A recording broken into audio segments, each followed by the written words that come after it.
Selamat pagi semua. Kami sekarang lagi ada di tempat processing yang bekerja sama bareng dengan Kurus Pintu. Hari ini kita akan bahas soal apa gunanya pengeringan.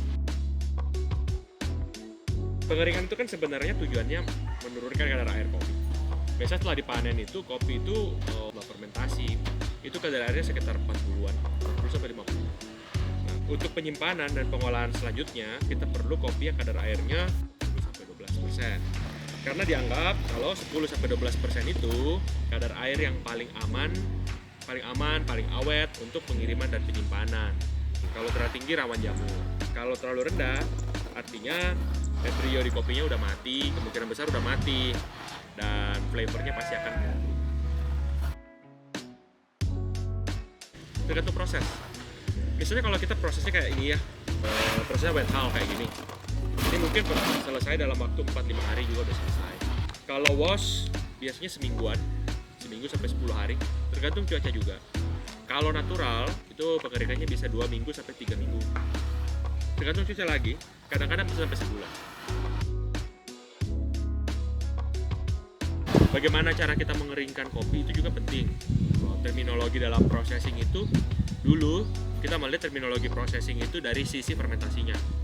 Jadi kita bilang kalau kopi itu wash, semi wash, full wash itu semua tergantung gimana cara kita bukan fermentasi ya, memisahkan antara gaba dan lendirnya. Kalau sekarang lebih relevan kalau kita membedakan processing itu dari cara pengeringannya. Ini wet hull. Kita sebutnya wet hull itu artinya seed drying. Pengeringan dilakukan di biji. Terus ada lagi pengeringan yang dilakukan di gaba. Pengeringan gaba itu terbagi dua.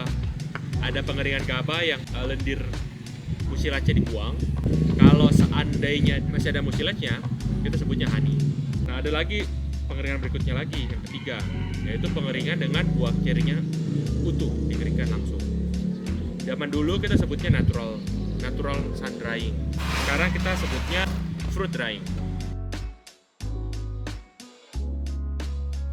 Yang mengeringkan kopi itu ada dua hal. Pertama suhu dan kelembaban udara. Kalau suhunya tinggi, kemungkinan kopi untuk melepaskan kelembabannya itu besar. Jadi kita harus melihat dua hal. Pertama suhu dan kelembaban udara. Jadi kalau kayak sekarang nih, kita lihat suhunya panas kan? Suhunya panas, terik juga mataharinya, dan cenderung kering hari ini karena sudah berapa hari nggak hujan. Maka kopi pasti akan kering dengan sangat cepat. Kalau seandainya lagi banyak hujan, even kadang-kadang habis hujan nih, terus matahari tiba-tiba terik ya. Habis hujan terus matahari terik. Kita ngeringin kopi pun juga itu nggak bisa cepat karena lembab walaupun dia panas dia lembab, bukan iklim ya, tapi salah satu faktor juga aliran udara, airflow, aliran udara di daerah pengeringan. Kita lihat sekarang tanah lapang kayak gini, di tanah lapang yang seperti ini kan tidak ada bentangan yang menghambat aliran udara ya. Nah, kemungkinan besar aliran udaranya yang bagus daerah sini bisa membantu pengeringan juga. Pengeringannya macam apa? Pertama, pengeringan biasanya lebih cepat. Kedua, pengeringan juga berjalan dengan lebih rata. Ada banyak ya yang kita sebut pengeringan tidak tepat. Misalnya ketika kita mengeringkan ini ya, terus daerah sini daerah banyak kelelawar lewat atau banyak burung lewat. Tidak menutup kemungkinan kan kopi yang kita jemur ini kena kotoran burung.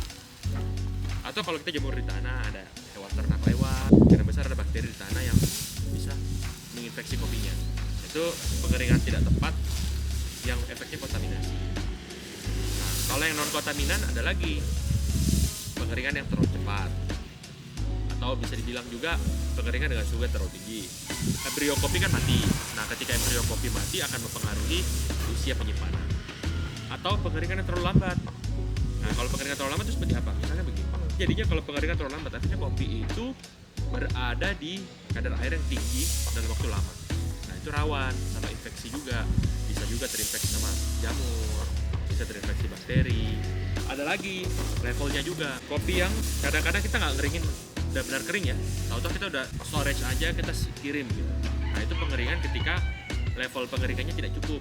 Artinya kopi yang kita keringkan itu tidak sampai 10-12%, kita sudah jual, kita sudah kirim.